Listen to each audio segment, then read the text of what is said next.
چھٹی جلدی ہو جائے، ڈیڈی سے انعام لینا ہے، کیونکہ ڈیڈی نے کہا جو 7 کپڑے لے کر آئے گا اس کو انعام دیا جائے گا. لیکن دوسرا جو ہے وہ سوچ رہا ہے کہ آج چھٹی ہوگی تو بہتر ہے، جتنا دیر ہو اتنی دیر سے چھٹی ہو، یہ گھنٹی نہ بجے آج، اس لیے کہ کپڑوں پر داغ لگ گیا ہے، جا کر 25 منٹ ملے گی. وہ بچے تو یہی ہے، دونوں ایک ہی باپ کے بچے ہیں، وہی بچے وہی ماں باپ، گھر جانے کے علاوہ کوئی اور راستہ بھی نہیں ہے، کہیں جا بھی نہیں سکتے ہیں، لیکن ایک کی تمنا ہے کہ جلدی چھٹی ہو جائے، جلدی سے جاؤں، اور ایک کی تمنا ہے آپ کو کہ آج چھٹی نہ ہی ہو تو بہتر ہے. ماں باپ چینج ہو گئے، گھر چینج ہو گیا، محبتیں ختم ہو گئی، نہیں سب کچھ ویسا ہی ہے، صرف ایک نے یونیفارم کی حفاظت کی ہے، اس کو صاف ستھرا رکھا، دوسرے نے حفاظت نہیں کی، وہ کھیل میں مست ہو گیا. بالکل یہی ہمارا حال ہے. چھٹے امام فرماتے ہیں جب اللہ انسان کو دنیا میں بھیجتا ہے تو ایک نورانی دل دے کر بھیجتا ہے اور انسان سے کہتا ہے اس دل کو ایسے کا ایسا ہی صاف لے کر آنا، اس کو نورانی واپس لے کر آنا، اس کو صاف ستھرا واپس لے کر آنا. اگر اس کو صاف ستھرا واپس لے کر آیا تو تجھے جزا ملے گی، لیکن اگر اس کو گندا کر لیا تو تجھے سزا ملے گی. مشکل یہی ہے ہم نے اپنے دل کو گناہوں سے آلودہ کر لیا ہے، گناہوں سے داغدار کر لیا ہے، اس لیے ہمیں جاتے ہوئے وہاں پر ڈر لگتا ہے، اس لیے ہم گھبراتے ہیں ظاہروں سے، وگرنہ وہ اللہ تو وہی ہے. لیکن جن کے لیے انسان محترم جنہوں نے اپنے دلوں کو داغدار نہیں کیا وہ بالکل نہیں ڈرتے. وہ تو کہتے ہیں کہ کل آ جاتے تو آ جاتے ہیں، وہ ڈرتے نہیں ہیں، وہ گھبراتے نہیں ہیں. بس میرے سے تو میں نے گفتگو کو تمام کیا. اللہ کا اعلان ہے کل نفس ذائقۃ الموت، ہر نفس کو موت کا ذائقہ چکھنا ہے. ثم توفون اجورکم یوم القیامہ، پھر تمہیں تمہارے اعمال کا مکمل بدلہ جو ہے وہ قیامت کے دن دیا جائے گا. آخر کے جملے سے نتیجے کے طور پر آپ کی خدمت میں عرض کروں فمن زحزح عن النار، تو جو بھی اپنے آپ کو جہنم سے چھڑوا لے، وادخل الجنہ، اور جنت میں داخل کرا لے، فقد فاز، وہی کامیاب ہے.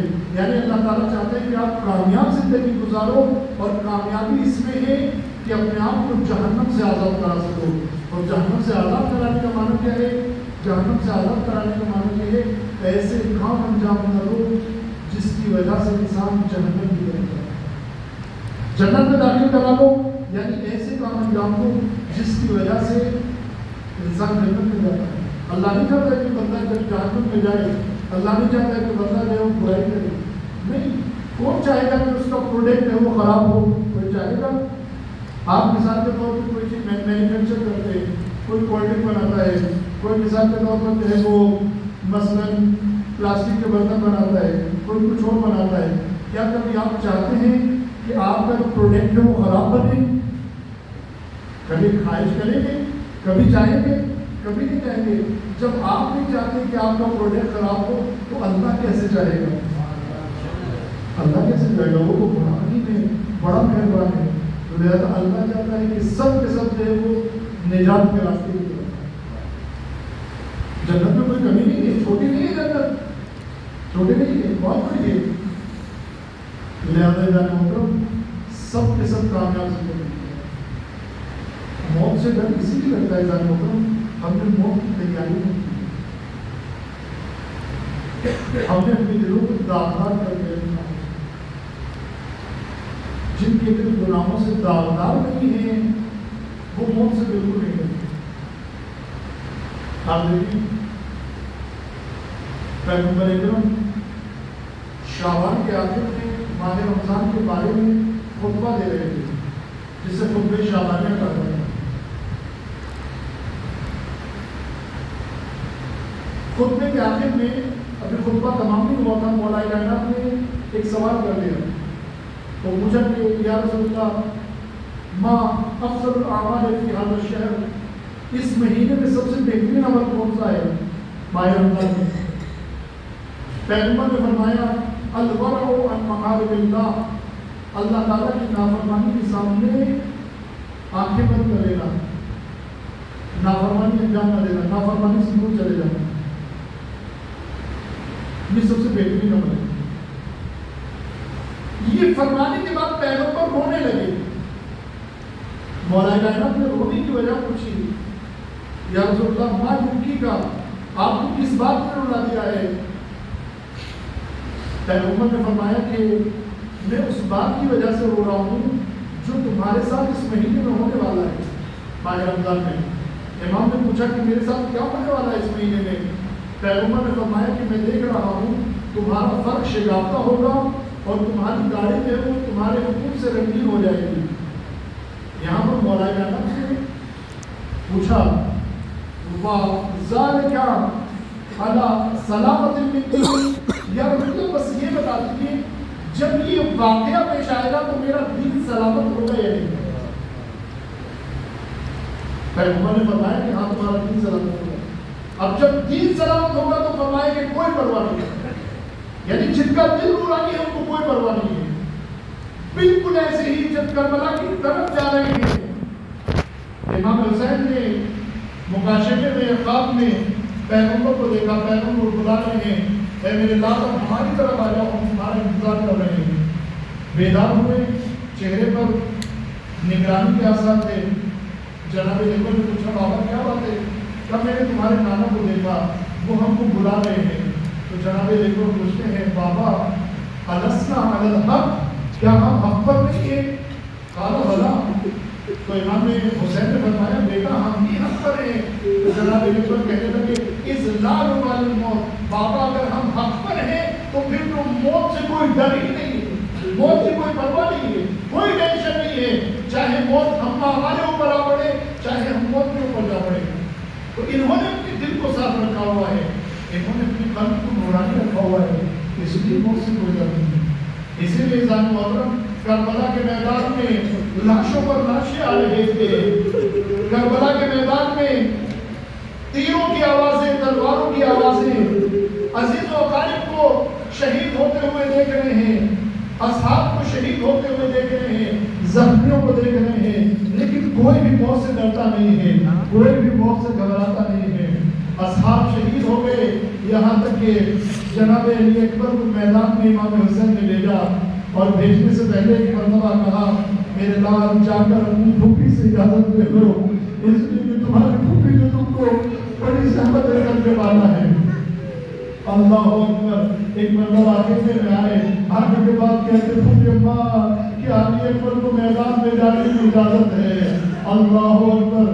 جناب زینب نے جناب علی اکبر کو اجازت دی, میدان کی طرف چلے, میدان کی طرف گھوڑے پر سوار ہو کر جا رہے ہیں.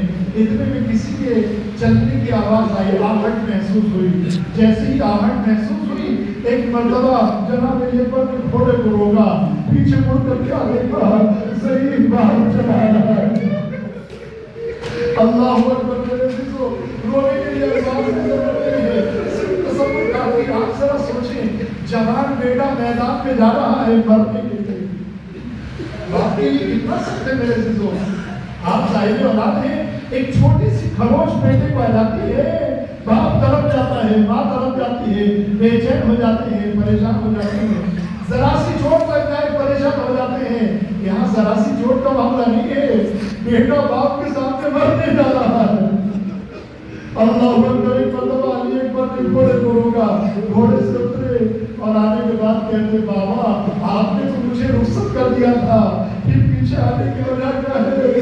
فرمانے لگے میرے لال میں خود نہیں آ رہا ہوں, یہ جوان بیٹے کی محبت کھینچ رہا ہے. علی اکبر یہ جوان بیٹے کی محبت کھینچ کر لے کر آ رہی ہے. اللہ اکبر. میرے عزیزو مرحوم کے سال ثواب کی وجہ سے ان کے بھائی بھی یہاں پر موجود ہیں, ان کے گھر والے دوسرے بھی موجود ہیں. میں ان کو یہ کہہ کر تسلی دینا چاہتا ہوں, سخت حادثے میں آپ کے عزیز کا انتقال ہو گیا, لیکن آپ کربلا میں آ کر دیکھو, کربلا کے شہیدوں کو دیکھ کر آپ کے دلوں کو سکون مل جائے گا, آپ کے دلوں کو تسلی مل جائے گی. ان کا بھائی تھا جو ان کے غم کی خبر سننے والا تھا, ان کے بھائی نے بہت سارے لوگوں نے ان کی جنازے میں شرکت کی, لیکن کربلا کے میدان میں آ کر دیکھو جوان بیٹے کا لاشا بوڑھا باپ اٹھانے والا ہے. علی اکبر میدان میں گئے، لڑتے لڑتے جب کام کری گھوڑے سے زمین پر آئے اور بابا کو آخری سلام کیا، جیسے ہی حسین نے علی اکبر کے آخری سلام کی آواز سنی، ایک مرتبہ قبر کو سنبھالا، میدان کی طرف چلے، نظر نہیں آتا ہے بیٹا، آنکھوں کا نور ہوتا ہے نا، حسین کی آنکھوں کے سامنے اندھیرا چھا گیا، اندھیرا چھا گیا، میدان میں پہنچے، جب میدان میں پہنچے کیا دیکھا؟ جوان بیٹا، علی اکبر جیسا جوان بیٹا جو شبیہ رسول تھا، جب حسین پیغمبر کو دیکھنا چاہتے تھے تو علی اکبر کو دیکھ لیتے تھے، جب وہ بیٹا سامنے پڑا ہوا ایڑی رکھ رہا تھا، ہاتھ سینے پر رکھا ہوا تھا، دریافت کیا میرے لال سینے پر ہاتھ کیوں رکھا ہے؟ کہ بابا یہ بڑا سخت مسئلہ ہے، سینے میں برچھی کی ہڈی ٹوٹ گئی ہے، امام نے آستین کو چڑھایا، زانوؤں کو زمین کا گلا بنے گا، انگلیوں کو برچھی کی ہڈی میں پھنسایا، اب تو برچھی کی ہڈی کو نکالا، برچھی کی ہڈی کے ساتھ ساتھ علی اکبر کا کلیجہ نکل آیا، باپ نے ہاتھوں پر بیٹا ڈھیر ہو گیا، برچھی کے نکلنے کے ساتھ ساتھ خون کا فوارہ چلا، جوان لال ضعیف باپ کے سامنے دنیا سے چلا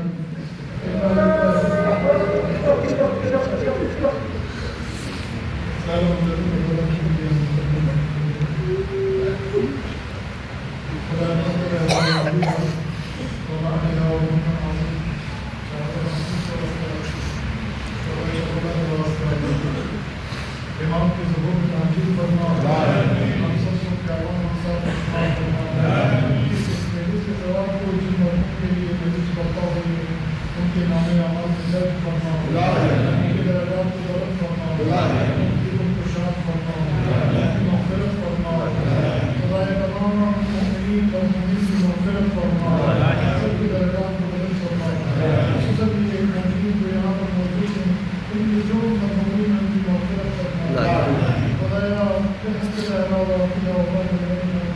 مریضوں کو شفا عنایت فرما، مظلوموں کی حمایت فرما، ظلم کا خاتمہ فرما، ظالمین اگر لائق ہدایت ہوں تو اس کو نابود فرما، مقامات مقدسہ خصوصاً سیریا میں جو حرم موجود ہیں، حرم سیدہ زینب سلام اللہ علیہ، حرم حضرت رقیہ سلام اللہ علیہ، ان کی حفاظت فرما، تمام حرموں کی حفاظت فرما، خدایا جہاں جہاں پر جتنی مقامات ہیں، مساجد، خدایا ان سب کی حفاظت فرما، حاسدین اور ظالمین کی منصوبوں کو ناکام فرما، سازشوں کو ناکام فرما، خدایا اسلام مسلمین کو عزت